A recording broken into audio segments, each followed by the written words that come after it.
Aragi Kai stood silently among his panicked classmates as the blue magic circle consumed the classroom floor. While the others marveled at their flashy powers, Kai felt a cold weight settle behind his left eye. The Saintess Leonora smiled at them, calling them the world's last hope, but Kai saw only the strings of a puppeteer. Using his judgment eye, Kai peered into the hidden stats of the Saintess, revealing a level of power that dwarfed everyone in the room. That night, Kai slipped out of the barracks to investigate the capital's dark underbelly. In a narrow alley, he encountered his first monster, a giant lizard creature attracted by the class's training mana.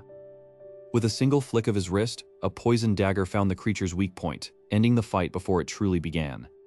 He realized then that a demon assassin was watching from the shadows, scouting the new hero's potential.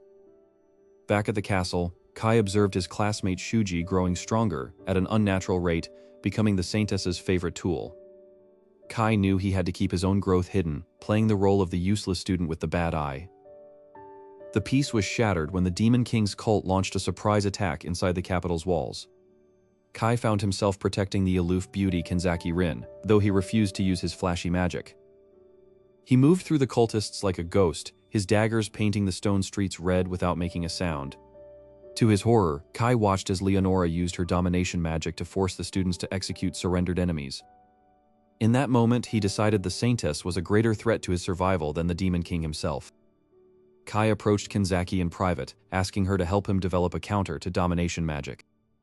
He realized that the first magic cast on a soul takes priority, a loophole he could use to stay free. When the class was sent on a parade, Kai saw the perfect opportunity to strike. He cornered Leonora in the forest during a planned ambush, his daggers drawn for a lethal confrontation. "You aren't a saint," he whispered. "You're just a monster with a pretty face." Leonora tried to enslave him with a word, but her magic bounced off his soul harmlessly. Kai pulled out a weapon from his old world, a handgun that defied the laws of this magical realm. A single gunshot echoed through the trees, ending the reign of the fake Saintess instantly. Knowing he would be branded a traitor, Kai vanished into a cloud of smoke before the knights could arrive. He left a message for his class, taking the entire sin of the murder upon himself to protect them. Stripped of his identity, Kai registered at a remote town's guild under the false name Siren. He started at the bottom, hunting lowly kobolds to gather enough coin to travel toward the demon territory. When local bullies tried to take his rewards, Kai taught them the difference between an adventurer and an assassin. He learned from the guild that only a legendary elven sage might know the way to return home. Kai set off for the Reaper Wolf Mountain, a place so dangerous that even the Demon King's scouts feared it. On the slopes, he encountered the Reaper Wolves' pack hunters with intelligence far beyond normal beasts. Kai used his foresight to predict their strikes, moving through the pack like a dancer among blades. Each wolf fell to a single precise strike, their lifeblood staining the white snow. Near the peak, he found a half-elf girl named Mare being hunted by a high-ranking demon named Hector. Kai intervened, using his last remaining grenades to shatter the demon's heavy plate armor. As the demon Hector lay dying, Kai used his copycat skill to steal the monster's elite swordsmanship. Mare thanked him, revealing she was the disciple of the sage he was looking for. They arrived at the sage's hidden hut, a place outside the reach of the church's influence.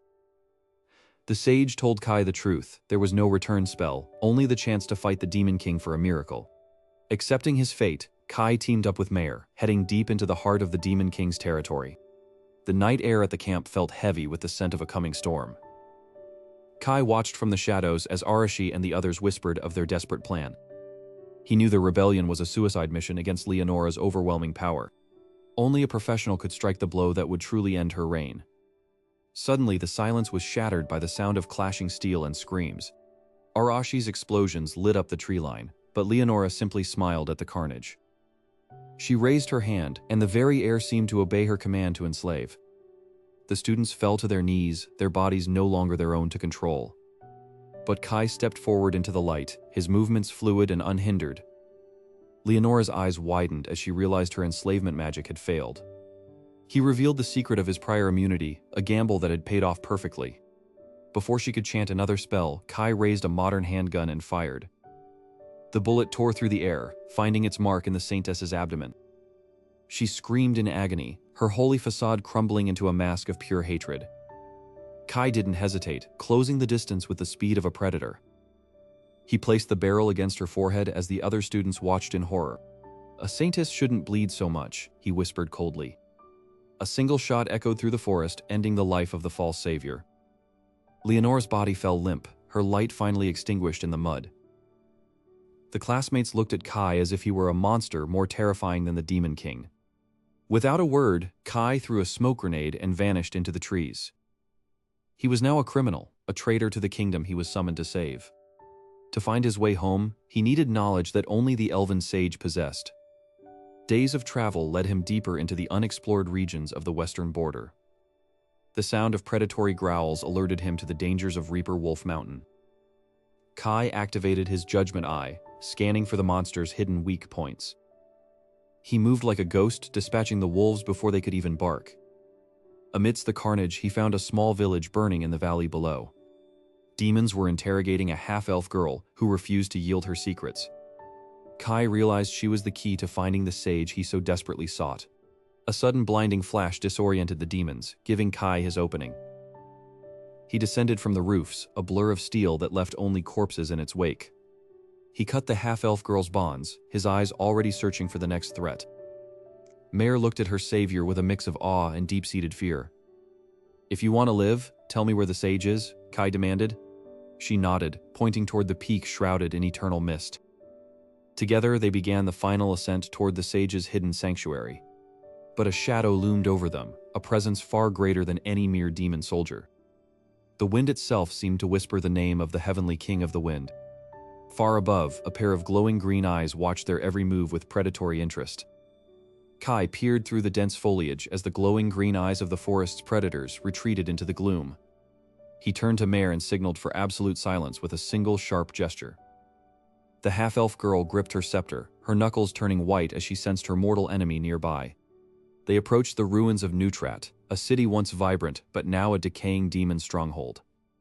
Kai used his judgment eye to scan the rooftops for the unnatural flow of the wind. Suddenly, a violent gust of wind tore through the street, shattering windows and overturning stone carts. Wimberg descended from the heavens, his porcelain skin shimmering under the moon's pale light. Mare screamed a challenge as she summoned a swarm of fire spirits to incinerate the air around him. The demon general merely waved a hand, extinguishing her fury with a casual flick of his wrist. Taking advantage of the smoke, Kai vanished into the shadows, his presence completely erased. Wimberg laughed, taunting the half-elf about the night her family begged for mercy. Mare ignored his words and focused on disrupting the currents he used to fly. The demon felt his levitation falter as the air around him became erratic and heavy. Kai launched himself from a high spire, his daggers aimed directly at Wimberg's throat. Wimberg drew his emerald sword, just in time to deflect the assassin's opening strike. The two warriors became a blur of steel and wind as they danced through the sky. Mare realized Kai couldn't win a prolonged melee and began a complex summoning ritual.